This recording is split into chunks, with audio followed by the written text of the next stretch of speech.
everyone. Give us just a moment to get things rolling, and we will be on the air in just a second.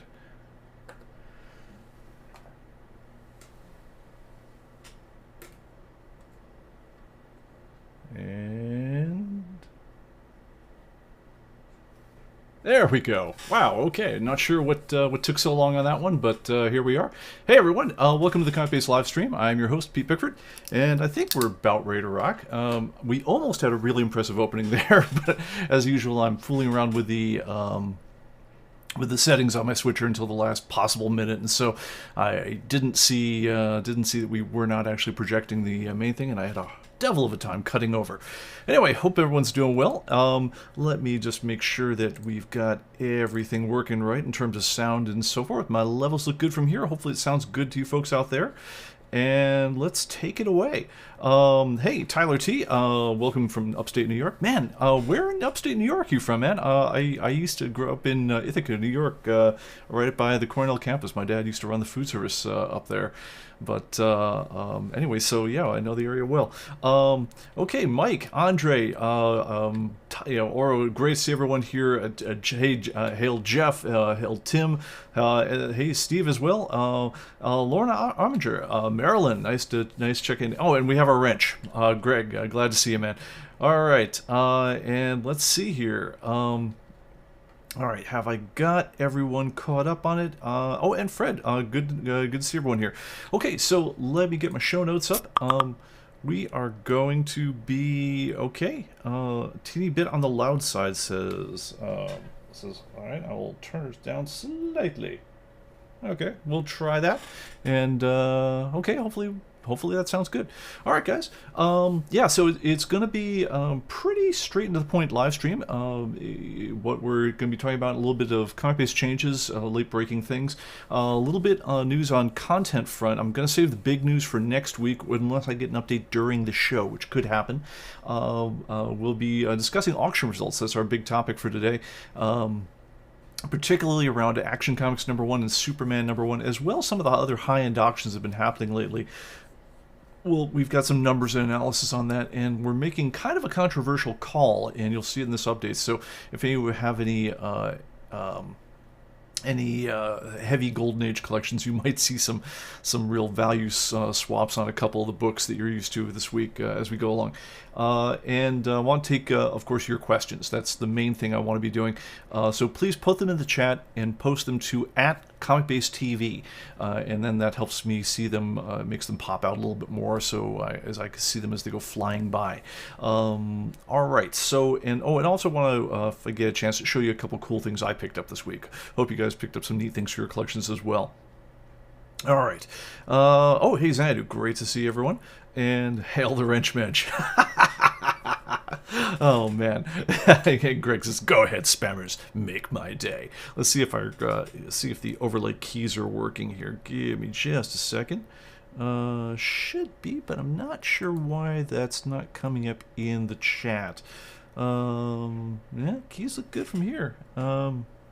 Don't know. All right, I may not have the ability to make the little titles fly in for the questions, so if that winds up being a problem, then I'm just going to read them off. So, all right, we'll take it from there. First thing off, if you guys are keeping up with the very, very latest in comic-based technology, you'll see that we are now at build. Oh, I see. We have a JavaScript error. That's okay. Yeah, hopefully that doesn't mess things up too badly for the show going forward. Okay. We're up to build 1515, which is to say 22.0.0.1515. These are, for the most part, some fairly subtle changes, but if they apply to you, then you'll probably be happy to hear about them.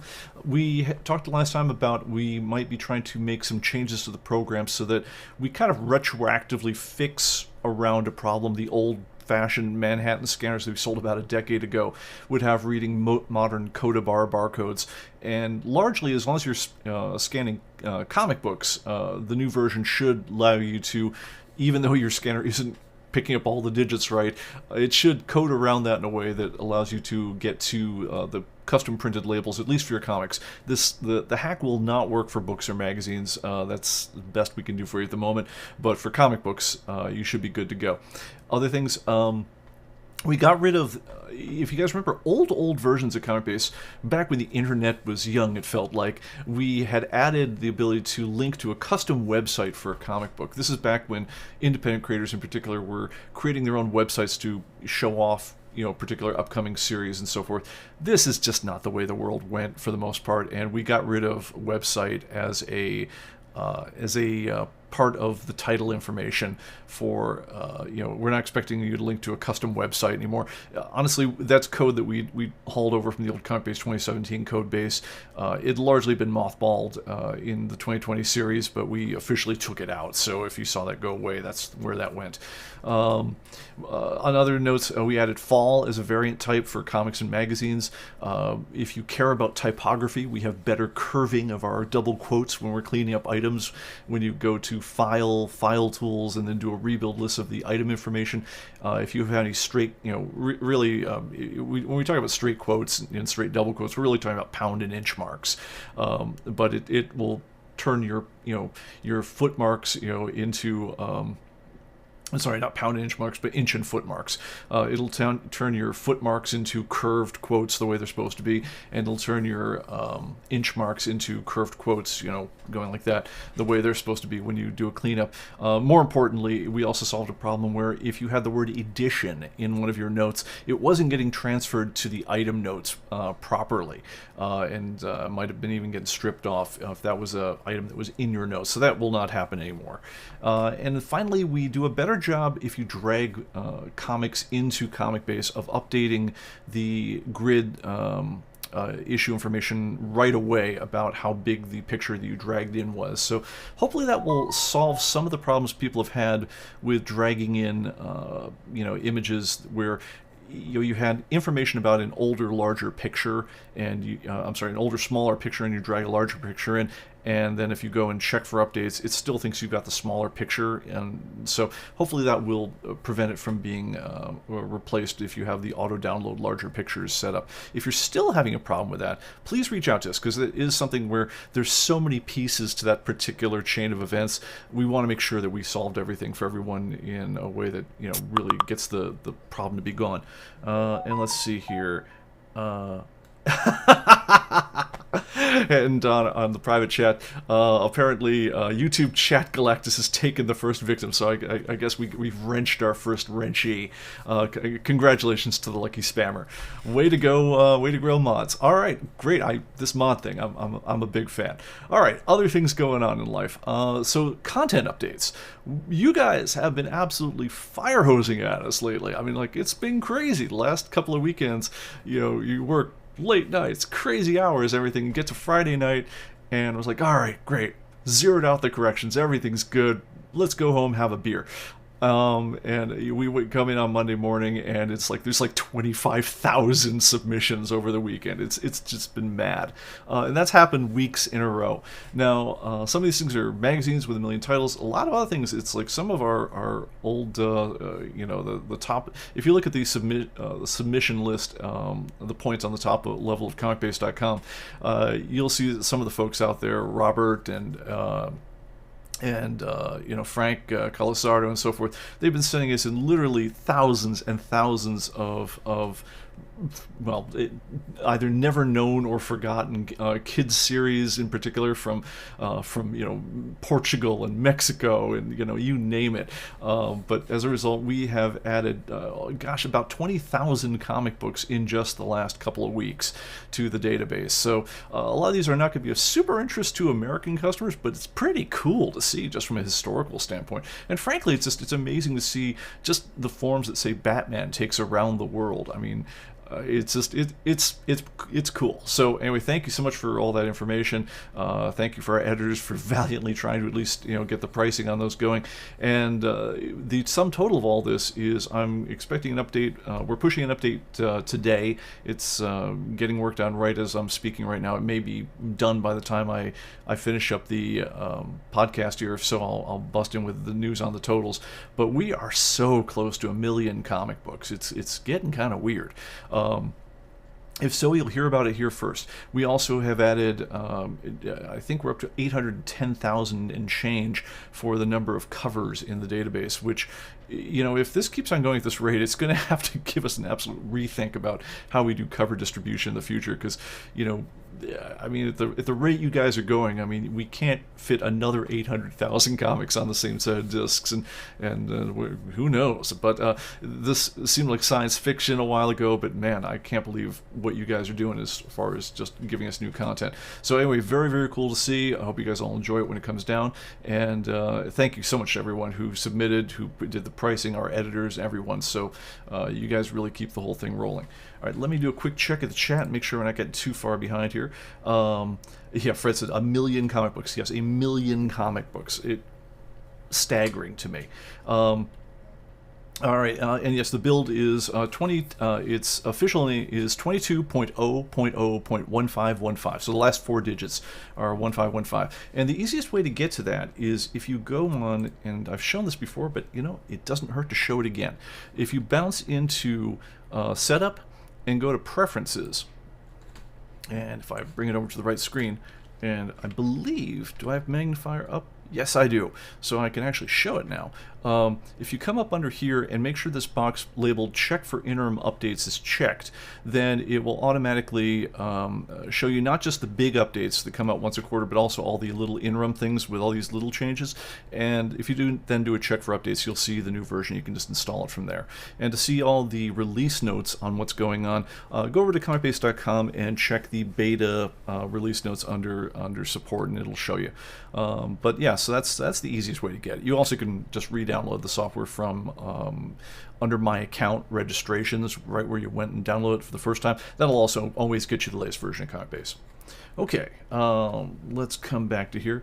Let's see. Cringe, really cringe. 1 million comic books. Yes. All right. So I think we are there. Yeah. So it's 1 million just comic books. We already have well over. I think we're up to about 1.1, 1.2 million total items in the database now. Factoring all the magazines and so forth. And honestly, especially with Andre, if you're in the chat right now, with some of the, Andre's been working very hard on indexing some of these long-running magazine and even newspaper titles. And if some of those get added in there, it's gonna be ridiculous, the numbers that we're pushing down in magazines. And that's another thing where, like, we may have to, if we get to the point where we've indexed all of the New York Times or things like that, and we want to start adding that to the database, we might have to slow up the release of those just so we can make sure that it's ingestible in a reasonable way. Because I don't want to dump millions, I don't want to dump 1 million new issues on everybody unless there's a really effective way to download them so that it doesn't take up the time. That said, it is really, really cool. Just the idea of saying, hey, something cool happened in America, like what was the leading headline, in the Financial Times the day before 9/11 in America, or for that matter, the day before the Civil War, broke out at Fort Sumter. What was happening in the world other than that? It's amazing seeing this kind of reference, and it's also the sort of thing that, like, typically you'd have to go, like, a lot of the sources of things like this are like the Library of Congress and the microfiche collections, and it's just, it's a look at history you're just not used to, much the same way that it's really weird to see. Sorry about that, guys. I knew I would forget something, and the thing I forgot was to silence all the local phones before we got going, so boom. Alright, that's done. Thank you, do not disturb button. There's always something, guys. Alright, so, but yeah, it's one of the things I really liked when we started introducing magazines was, like, I'm a World War II buff and so forth, but what did the 20th century look like if you're just flipping down the pop culture covers of, say, Time magazine or Life before hostilities broke out? And before then, they looked like our celebrity news, like we would cover the Kardashians or, politicians that are on the up and up, and so forth. It looked like anything else. They would run feature pieces on who's this young dashing leader over in Germany in 1936. He seems to be making a lot of noise and really moving his country back into the forefront. And it's like, and the way the story ends, and it's not great, but you see the way the press was covering it, and it's something else. Same thing goes for other things like everything from the Beatles to the moon landing to rock and roll culture to anything else. So it's neat seeing history develop in a way that you don't often get from textbooks, and so it feels more real, and so it's a neat thing to have. That said, it gets a little bit far of comic books on the whole thing, and so I want to make sure that doesn't come into the database in a way that degrades the experience for anyone doing comic books. And some of the stuff may have to wait for me to push the database to be fully 64-bit compatible, because when you start talking about things with 100,000 issues in them, that does start taxing the program's memory pretty well, because right now it's a 32-bit program and we can only address I think it's either 2 or 4 gigabytes of RAM in the application space, and some of those things, if you're going to talk about 100,000 issues of something, aren't super effective to load in all at once. So we may have to take it in some smaller chunks. All right, so let's push on and we'll take it from there. All right, so let's see here. Richard says, at John's Marketplace from Portland, Oregon, getting heavy duty beer. I should have just passed Mark Wade on the leaderboard. Congrats, Richard. Well done, man. That is an accomplishment, because man, Mark was an OG. He has contributed so much stuff to the database, and if you just passed him, well done you. All right, guys. Well, let's push further on into the show. We'll take it from there. I think the next thing up was auction results. So yeah, let's pull up some stuff and show you where we're coming from on just trying to look up the wacky world of comic books. I'm going to throw these up here in no particular order, but let me flip these across, and yeah, no, I don't want notifications on the site. Okay, let's go from there. So some of these are not brand new items. Some of these you'll recognize from before. But for instance, this one is about 6 months old. Amazing Fantasy number 15, CGC 9.6, which means it's a better than average copy. So it's, if you were pulling this off the newsstands back in the day, this would have been one of the ones that was treated particularly nicely by the seller. It's not, not a flawless copy, but it's, again, better than average new. And someone kept it in that state for, in this case, since 1961. The thing that's amazing about this one is this, of course, is the first appearance of Spider-Man, but they kept it in better than average state, for 60 years. Okay, that's pretty good. But this was very much a mass market comic book of the Silver Age.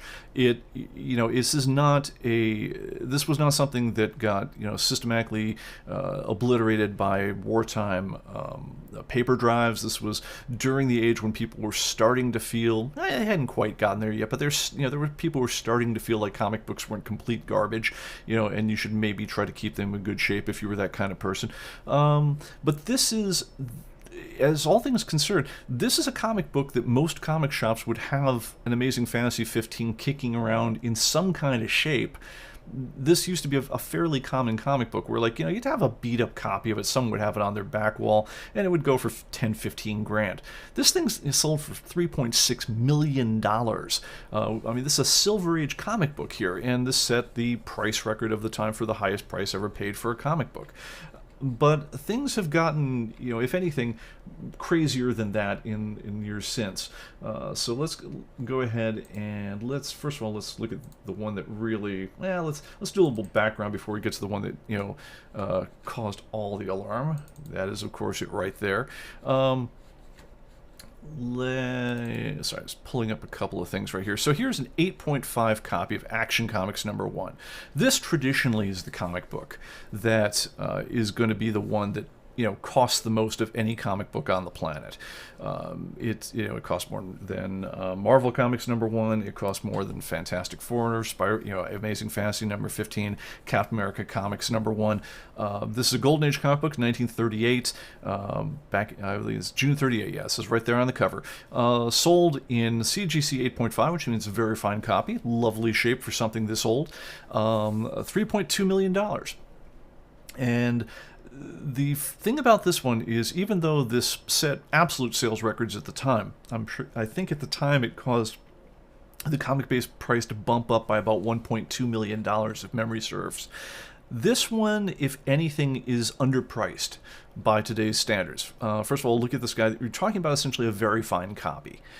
So it's not as nice as near mint, right? It's and we just saw that here's a comic book from what is it, 25? Am I getting the math right? 1938 to 1961. Yeah, you're talking about almost a quarter of a century later.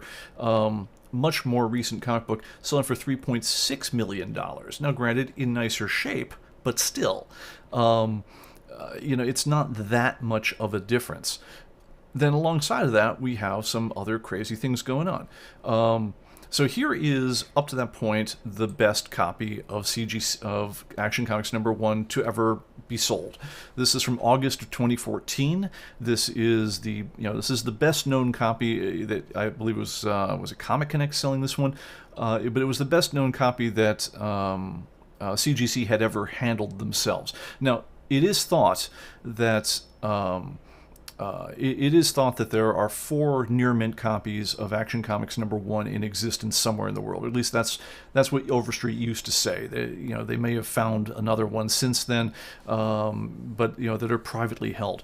By the way, the auction, the previous record, the Nick Cage copy of Action Comics #1 sold for in 2011. It was I believe it was a 9.0 copy of that, but that was sold for $2.16 million. Basically, he lost it in the divorce. And the funny story I can tell about that one is, we used to get. Let's see if I've. I'm appearing on the screen now. I'll pop myself into. Let's go with this corner right here. That's probably the least obtrusive corner I can be in. When we were doing pricing on very high-end books like this, we used to talk about how we're trying to aim for, we're trying to hit a price where if we set the near mint price, the majority of normal copies will be somewhere in the right ballpark. I mean, that's what we're really hoping for when we do the pricing is because it would be great if we could set an individual price for every comic book in every grade and handle them as if they were completely separate data points. So you say, well, I have a very fine copy of Young Romance #27. You could say, well, last time a very fine copy of Young Romance 27 came up, it sold for X. Yours probably is going for X plus 20%. That'd be swell if we had infinity data points.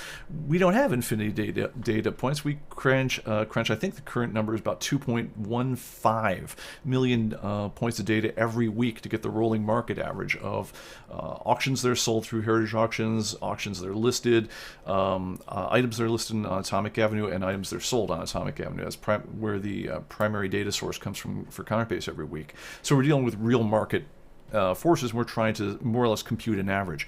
The problem comes when you get to really extraordinary books. Even though we took a wide base of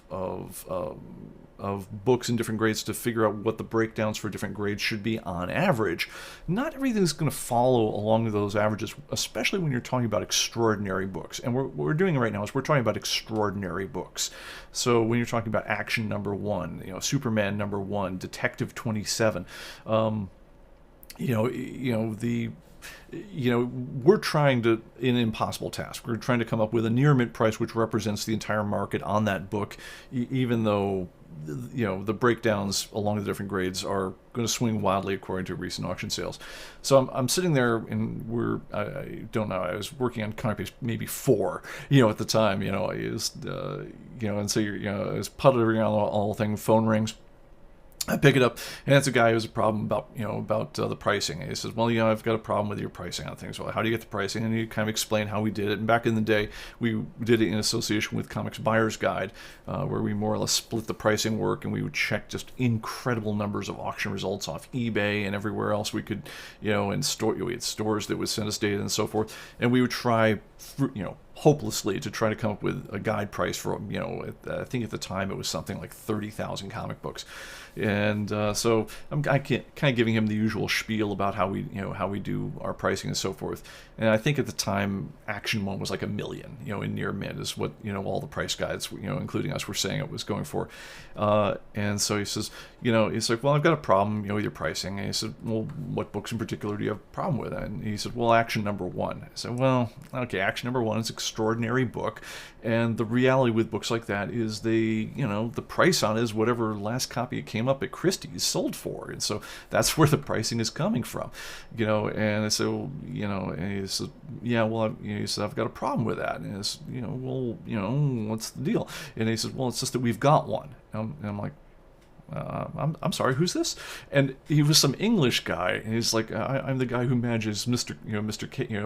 Nicolas Cage's comic collection, you know. And this was in the Priscilla divorce days, where he still had it in his collection and he didn't have to get rid of it to, you know, fulfill his divorce obligations. But it's like, yeah, okay, all right, I understand, man. You know, you have one of 4 known. It was thought, I think he had a near mint copy.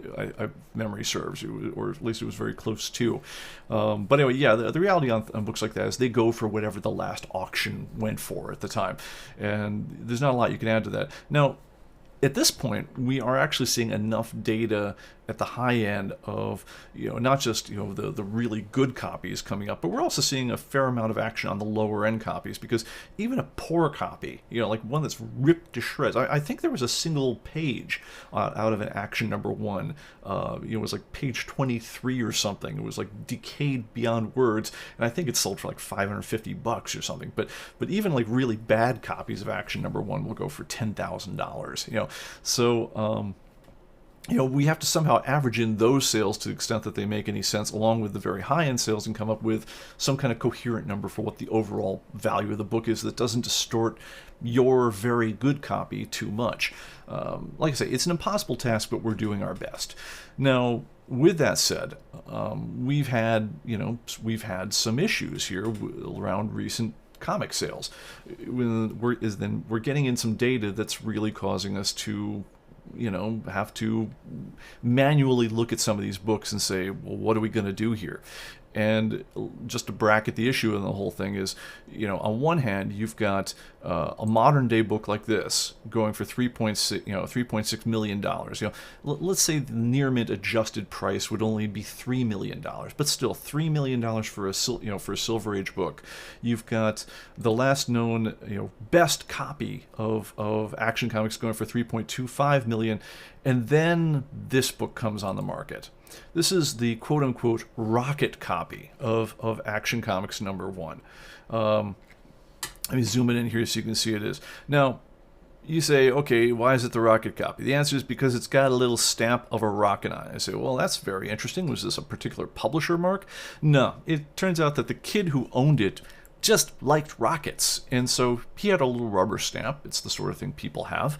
And he stamped the book on it because he thought it added a nice decoration to his copy of the book. The book itself, you can see blunted corners, you can see some edge chipping going on here. It's not a bad copy. I mean, none of us would turn this down if it were in our collection. You see some splits along the spine and so forth. I mean, we'd be all happy to have this one. But the important part is, even with the stamp, and Overstreet considers things like stamps and writing on cover to actually not be huge defects unless they're really, really visible.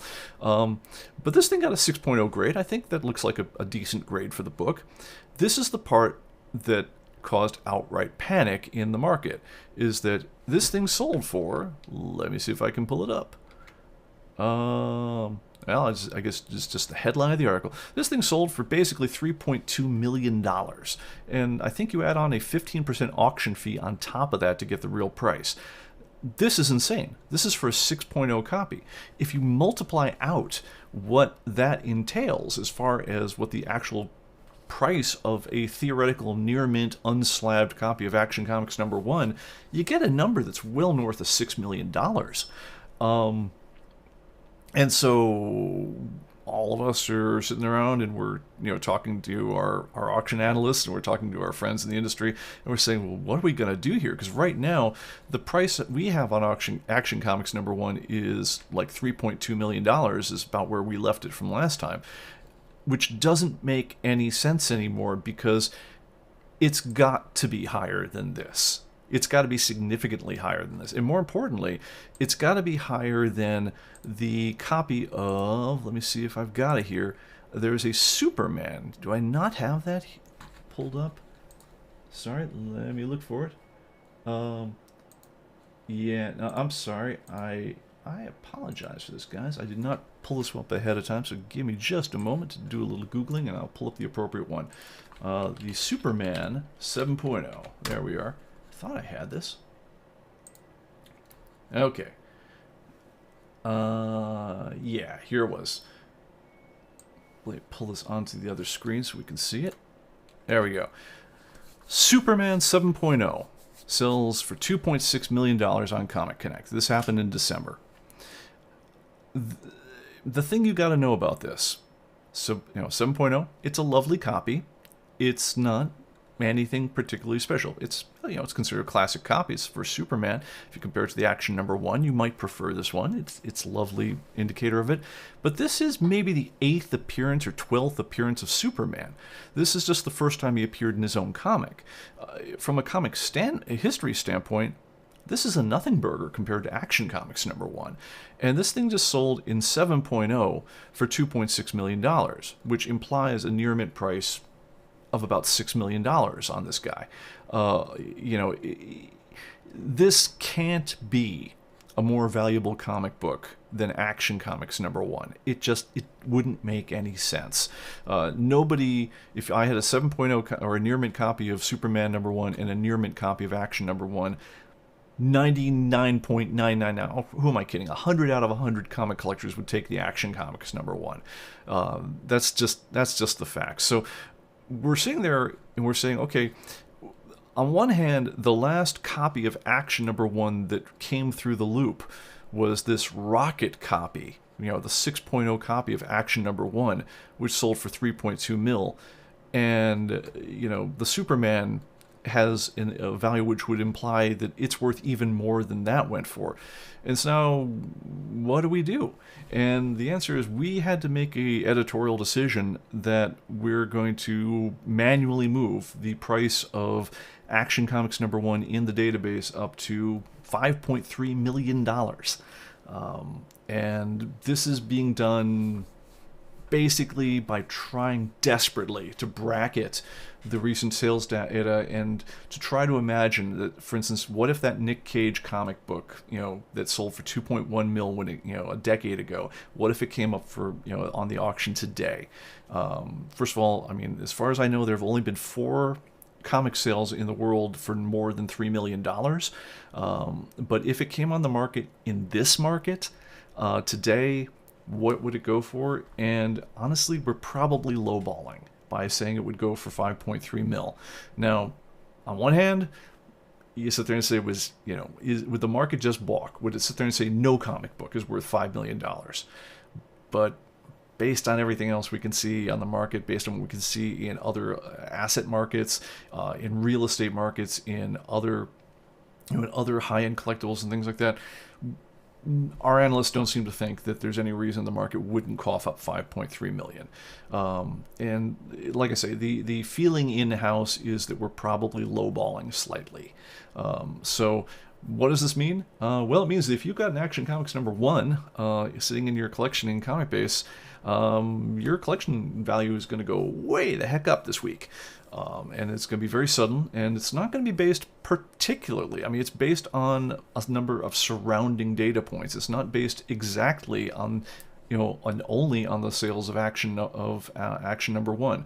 This is one where literally we're bracketing it around associated comic books that have come up in the high grade on the market and saying what have they done.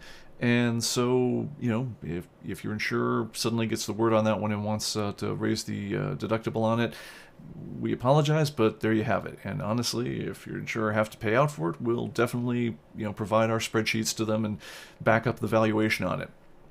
But these are crazy times in the market. I mean, we've never seen asset valuation gains like this ever before in comic history. These are absolutely landmark. I mean, we blow through records one month, and all we do is blow through them in subsequent weeks. And every time one of these books comes up, it's setting brand new records. So the Golden Age market is on fire. Silver Age is following. Hell, I'm seeing Bronze Age action that I never would have dreamed of. And we're also increasingly loosening up some of the tighter controls on where we thought even books like Vampirella #1 would go to, where it's shooting up into again, a mass market comic book. That one's shooting up by a couple 100% over where it was going in where the guys would have implied they would go just very recently. Yeah, I mean, absolutely nuts. What can we say? The market is absolutely nuts. So if you invested heavy into Golden Age, congratulations. You're probably doing pretty dang well for yourself right now. And if you're looking for something else to throw your money into, it looks like you could do a lot worse than have a quick look at this.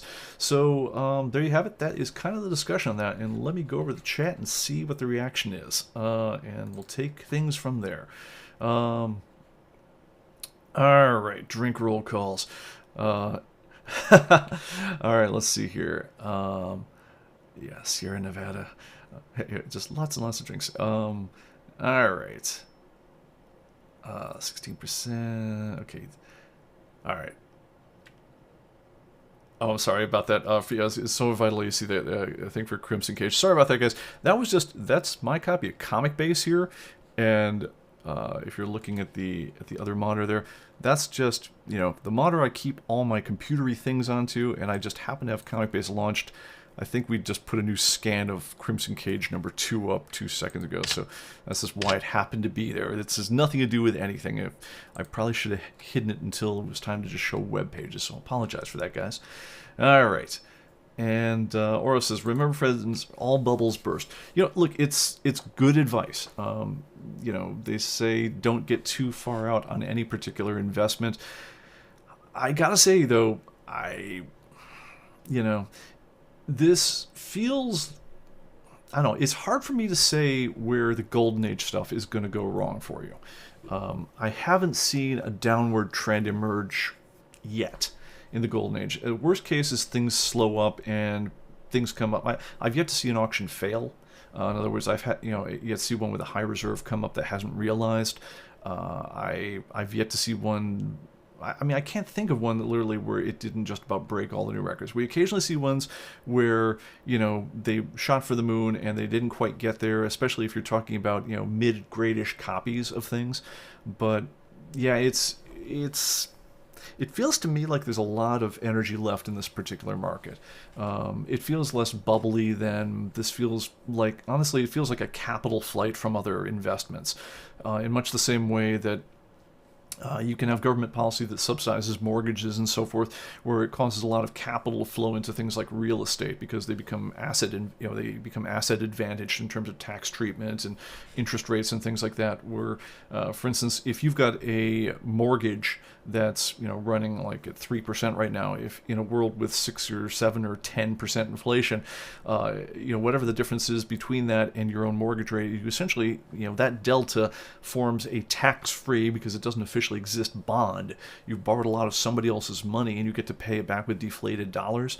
But I mean, those sorts of things can cause you to essentially just redirect any available assets you've got into those sorts of things. I think I think the story that I would tell most prominently about things like the comic market right now is that I think people are seeing a lot of devaluation of the currency itself. And I think they're looking for tangible investments that will appreciate in value that they can more or less just move the dollars into. So something that isn't denominated in a fiat currency that they can use to soak up the value until things bubble down or don't inflate away. And they're not making any more of the comic books. And for that, they share the same characteristics as crypto. At least most crypto things is there's a finite stock of them, and so you lose the ability to dilute them by printing more dollars like we've been doing. I believe the Fed is currently $8 or $9 trillion on the Fed's balance sheet right now, where basically they've created, they created, I think it's the M1 money. They've yet to monetize it by buying back their own bonds and then distribute it through the banks, which then turns it into money out in the general population. So if you think that inflation is taken off badly at the local grocery store. Wait till that $8 trillion gets monetized. You ain't seen nothing yet, because I think the entire value of the U.S. economy is something like $20 trillion. It's a number very close to that, and you're talking about just basically inflating half an economy worth of funny money into the whole thing. So, and they didn't create new assets in the process of that. They basically just printed money. So that money is on the balance sheet of the Fed. It's again not in the banks, and it's not then lent out for loan. So it doesn't become, I believe it's called M3. But when it does, even now you're seeing the inflationary effect of that, and it's pretty pronounced. So that, at least this would be my read on what's going on with the comic market, is I feel like it's asset flight. I could be wrong. Invest cautiously, as always. But yeah, I don't know. I mean, this one, like I say, if it was something where I was going to create a brand new comic book, The Adventures of Pete, and I'm going to print up 1,300 gold foil limited edition covers of it. That's much more like you're trying to create a collectible or create an asset, much like what the Fed's doing right now with creating money or buying their own bonds. You're trying to create something new. This feels like you're taking something that's already out in the world, that's in fixed supply, and shoving asset, a fiat currency in to buy it. Essentially converting the form of your asset from something that is dilutable into something that is not dilutable. And so, it feels less bubbly to me than just, you're trying to get out of the fiat. So anyway, we'll take it from there. All right.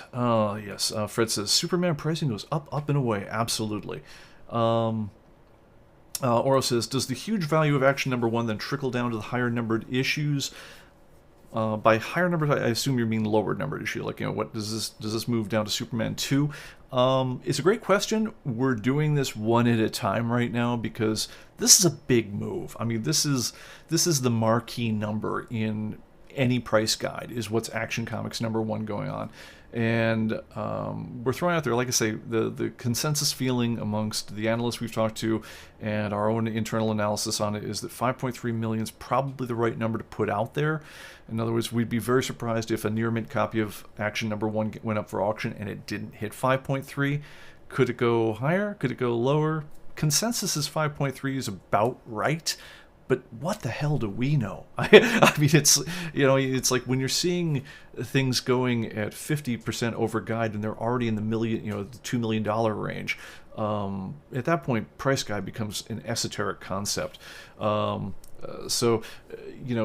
you've got the more common issues, especially when you've got more data to support them, you don't need to be as courageous about moving the needle manually on these ones.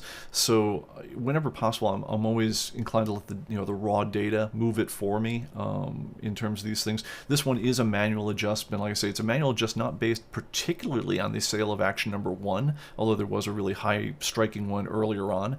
But it's that Superman number 1 that said, no, we gotta make a manual move on this one, because it just doesn't make sense for Action number 1 to be a less valuable comic than Amazing Fantasy 15, or to be a less valuable comic book than the prorated value of Superman number 1. Superman number 1 is a year later. Again, it's a nice cover, but that's the only thing you can say about it that makes it more interesting as a collectible. It was one that we're taking extraordinary motion on to move the price on that one, and we'll see. There may be other ones. I'm looking at Marvel Comics number 1. I think is a potential for something we may have to take a manual move at. Honestly, it's been funny. That one has not come up at auction that much in the last year. I'm very curious to see what happens with it. And the other one I'm watching closely is Captain America Comics, the one from the 40s, number 1. Typically, I think that one goes for something like $500,000 guide. That feels pitiably underwhelming to me right now, but maybe not. Oh, and of course, good Lord, God only knows what happens to Batman 1 and Detective 27. If anything, Batman is the most marketable character in the DC universe. So even though Superman's the one who kind of started off superheroes and started off everything that we know of as DC these days, Batman's the one they're making their money on today. So it'd be interesting to see what happens with that. All right, so let's see. Fred says, imagination, what would happen if comic books were sold in boxed Lego sets? Yeah, that's another really weird one. Someone figured out that they did a meta-analysis of aftermarket prices of discontinued Lego sets, and it turns out that I forget what it was, but they were a very solid investment. I think is the way it came down. They weren't like an absolute jackpot investment, like copies of Action Comics #1 are, but they beat the crap out of things like T-bills and for that matter stocks. All right, so let's see here. Greg says, some admittedly not all of the activity on Amazing Fantasy First One maybe results by being a hot item in the movies right now, Soup's not so much.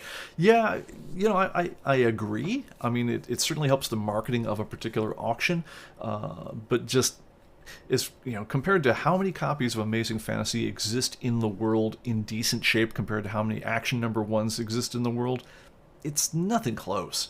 I mean, like I say, Action Comics, Amazing Fantasy 15 was not even a particularly hard comic to get if you could get out your wallet and peel out 20 grand. I mean, any collector who had the money 10 years ago could get one. Even 5 years ago, I would say. If you could afford that kind of money to throw on things like this, it's the cost of a low-end car. but you could at least fill that little hole in your collection. No, I don't think so. All right, let's see what we got here. Yes, Aura says, our little hobby, 5.3 million, chump change for the billionaires.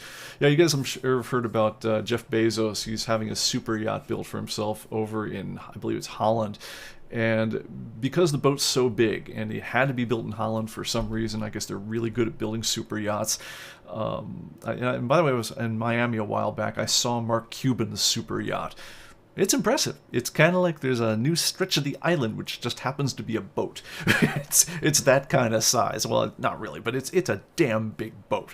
But anyway, he's having it built, and when they finally set it to sea, it's because it's almost like.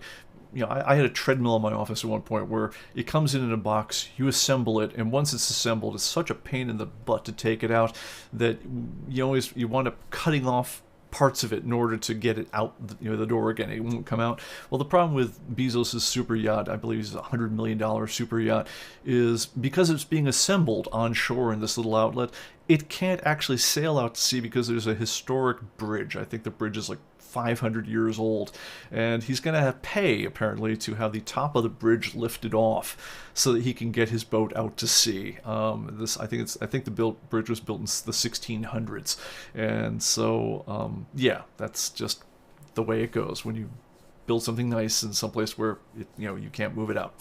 So anyway, there you go. That's the deal for now. All right, so that's all I had to say about that sorts of thing. I have one or two questions that people have sent me. I'll get to those. If you have other questions you'd like me to get to, please let me know. If not, we'll get ready to pack this guy in. Just want to show you one or two things that I picked up recently, which I think are pretty neat. My tastes are very cheap, but anyway, this guy right here, Captain America Comics Omnibus. It's actually the Jack Kirby Captain America Omnibus, which, ironically, I think at one point or another I had every single comic book in here, probably contemporaneous. Like I bought it off the newsstands back in the day. That's about where my my interaction with Captain America began. And these were the issues right around when 193 through about 30 issues later on the whole thing. This was the Mad Bomb Saga, if you guys remember this one. It was absolutely insane. It was the most wonderful Jack Kirby stuff ever. Absolutely over the top. Red Skull, the coolest looking rockets and weapons and everything else going on. It was everything that was nutty and wonderful about Jack Kirby, all in one big thing. And you can, this sort of thing could be yours. I believe I got this for like $70. So very sweet deal on that one. Very happy to see it. And then the other one, Giant Size X-Men Omnibus #1, the Uncanny X-Men Omnibus #1. This is the first 30 or so issues of the Uncanny X-Men, starting with Giant Size, which introduced them all. These are something which, again, I love the idea that, first of all, if you were to actually buy these comic books in Near Mint, they would set you back just, I don't know, tens of thousands of dollars easy, if not 100,000 plus. I'm not sure what a near mint copy of Giant Size is going for these days, but anyway, the these were the copies of X-Men that just absolutely turned the entire series around. Before then, X-Men was such a moribund property that the last 30 or so issues of the series were reprints of the first 30 issues of the series. They had nowhere to go on the whole thing until Russ Cockrum and Len Wein came up with, essentially they took a couple of the core X-Men, you know, Cyclops, I can't remember if Angel was in it originally. Cyclops was definitely the surviving member. United them together with Wolverine, who had appeared in a very unimpressive copy of Incredible Hulk number 181 a while ago, and some new characters they invented for the thing. I believe it was it Thunderbird, Indian character who did not last long. I think they killed him off 2 issues into the series. Nightcrawler, Cyclops. And they took the weakest character of the X-Men, Jean Grey. They redid her later on. Originally, they just brought her along as Jean Grey, but then in X-Men 101, they turned her into Phoenix, at which point she became the bomb. I mean, you know, she was absolutely the person you'd want to pay attention to. Yeah, absolutely reinvigorated the series, got them a brand new audience, and honestly, I think at the time they were the best comics going. Between that and Frank Miller's Daredevil, this was absolutely just magic as comics. And I want to say that whole Omnibus is something like $100, so absolutely check it out if you're interested in that sort of thing. Let me just check one thing just came across, which I did not get a chance to read. Let's see here, and did I say Russ Cockrum? Oh, I'm so sorry, Dave Cockrum. I'm being corrected by the mods here. Yes, I meant that. Russ Cockrum is the guy who reprinted the EC stuff. Dave Cockrum was the name of the artist on that one. Thank you, mods, for pointing that out. But anyway, yeah, so the Omnibus things are absolutely a steal if you can find them.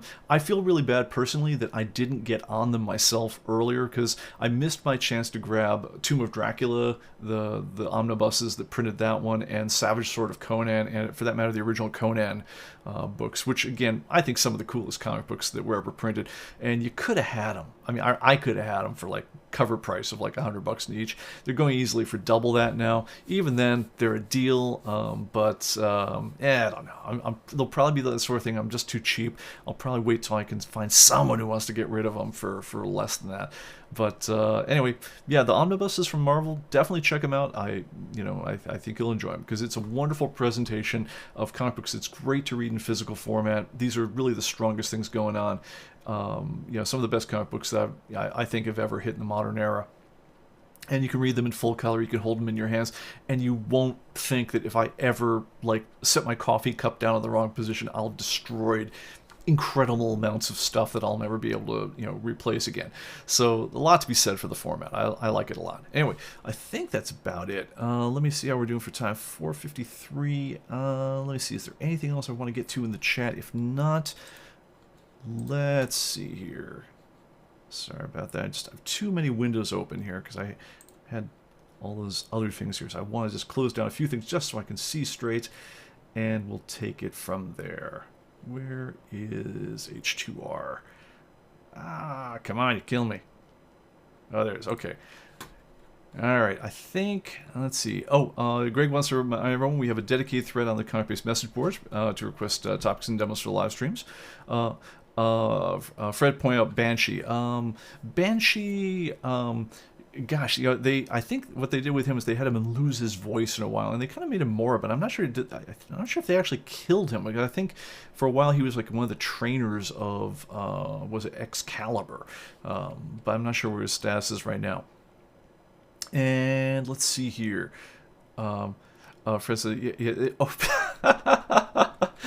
Fred says yes. He needed to have 3 masts on Jeff Bezos' super yacht, and also it has a sub yacht because he needs a helipad, and the main yacht couldn't have one because of the mass. Of course, it makes sense. I'm surprised the whole thing doesn't turn into a transformer, because that would be awesome. All right, I think that will just about do it for now. I think, yeah, we're close to time, so we'll let this one go. Guys, thank you everyone for joining us, and I think we'll just take it over to here, and I'll see if we can't find a way to play us out today. Have I got the... No, I did not cue things up properly for that. Sorry about that, guys. We're just going to fade down to black because I'm just not that cool. But next time out, we'll make this pretty slick, and I'm hoping to be able to cue up the whole show in a way that, you know, just is a little bit more on rails, because I'm getting tired of all the switching 87 things every time we want to start up a live stream. All right, guys, take care, and I will talk to you all later. Bye-bye.